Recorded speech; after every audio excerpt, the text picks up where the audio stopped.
Berarti dalam beberapa waktu ini Ulun ada permasalahan yang Ulun hadapi di kelas. Permasalahannya apa berarti di kelas? Dari beberapa orang anak yang ada di kelas Menganca itu, ada satu anak yang selalu menghindar ketika kita mengadakan pembelajaran untuk menghafal materi. Setoran hafalan materi itu dia menghindar gitu. Kenapa menghindar? Kadang nggak masuk dengan berbagai alasan. Terus sekarang ini Ibu Ratih kesini ngadakan pertemuan dengan saya, tujuannya untuk apa ya Ibu Ratih ya? Harapan saya setelah berdiskusi dengan Bu Tatik bisa memecahkan masalah terhadap anak itu, dapat strateginya bagaimana bisa menghadapi anak itu. Terus selama ini Bang Ibu Ratih yang sudah Ibu Ratih lakukan di dalam kelas, pembelajarannya seperti apa? Kalau untuk pembelajaran di dalam kelas biasanya ada penjelasan materi, kemudian ya kayak ceramah gitu, ada yang metodenya klasikal, kemudian berkelompok pun ada. Kemudian setelah bimbingan materi, menghafal secara berkelompok dan kelas, baru setoran hafalan perorangan. Nah, sekarang gini, apa sih potensi yang Ibu Ratih miliki selama ini dalam pembelajaran di kelas, atau apa namanya kompetensi yang Ibu Ratih miliki selama ini? Kalau kompetensi yang saya punya, kalau untuk komunikasi saya rasa saya mampu untuk berkomunikasi baik dengan siswa dan orang tua.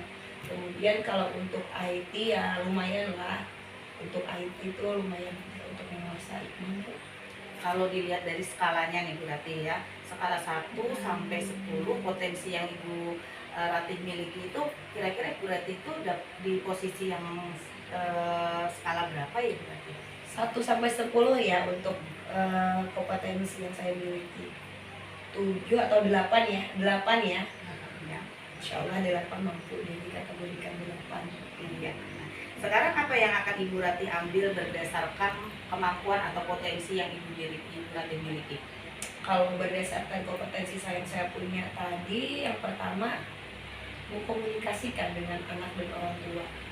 Kemudian mencoba untuk memanfaatkan IT kayaknya.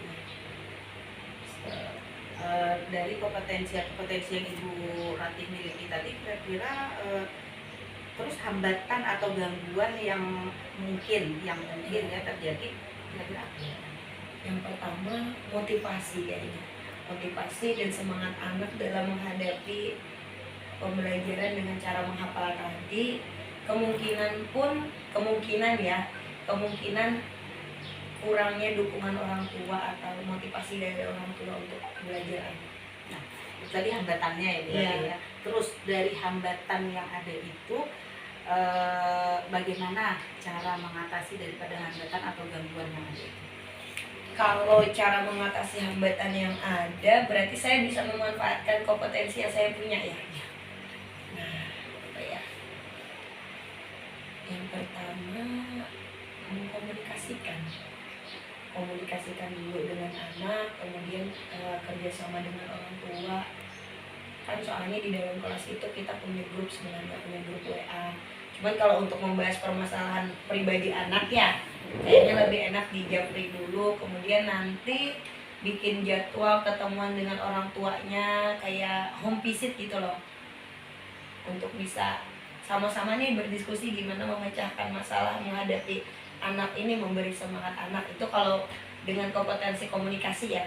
Kalau untuk IT tadi kayaknya saya mau coba untuk memanfaatkan media yang nanti sesuai dengan gaya belajar anak itu. Nah, sekarang apa yang akan Ibu Ratih rencanakan nih dengan kemampuan potensi yang ada itu tadi, kemudian untuk mengatasi permasalahan itu apa rencana atau strategi yang akan Ibu Ratih lakukan? Yang pertama, membuat jadwal agar saya bisa ketemu dengan orang tuanya. Nah, gak apa-apa deh kita meluangkan waktu. Kalau memang orang tuanya nggak bisa ke sekolah, nanti kita yang ke rumah.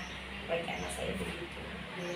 Kemudian setelah saya memahami gaya belajar anak ini, misalnya dia apa ya, dia nih audio atau yang audio visual gitu. Jadi nanti rencananya saya mau bikin media pembelajaran dengan video kalau memang anaknya ini audio visual. Kalau dia audio aja nanti kita bikin rekaman suara. Misalnya saya bikin rekaman suara, kemudian saya minta juga untuk merekam suaranya dan dikirim ke WA saya. Kayaknya seperti itu deh, mau saya coba. Nah, kalau begitu kira-kira nih jangka waktunya untuk melakukan perubahan itu tadi kapan, kemudian berapa lama waktunya bisa dilaksanakan itu? Insya Allah nanti minggu depan saya start, berarti saya kasih jangka 1 bulan. 1 bulan saya mau lihat ada perubahan ya enggak sama anak ini dengan strategi yang baru saya dapatkan hari ini. Sekarang komitmennya dari Ibu Ratih sendiri untuk melakukan strategi yang sudah Ibu Ratih susun itu tadi. Ya, komitmennya ya betul-betul akan saya jalankan strategi yang saya dapat hari ini agar saya bisa lihat hasilnya.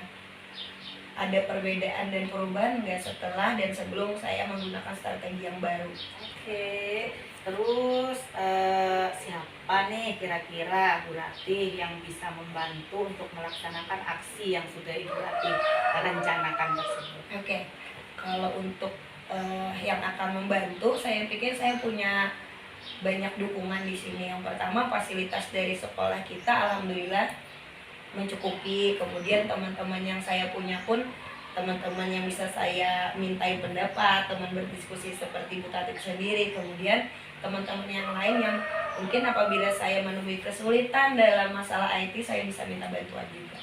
Oke, sekarang gini, dari awal tadi pertemuan ini, bagaimana perasaan Ibu Ratih sendiri setelah melakukan diskusi, setelah melakukan pertemuan kita hari ini? Oke, kalau untuk perasaan saya setelah setelah berdiskusi bersama Bu Tatik ya, saya mulai memahami bahwa sebenarnya setiap permasalahan yang ada itu bisa kita hadapi, bisa kita selesaikan dengan kompetensi yang ada pada diri kita sendiri.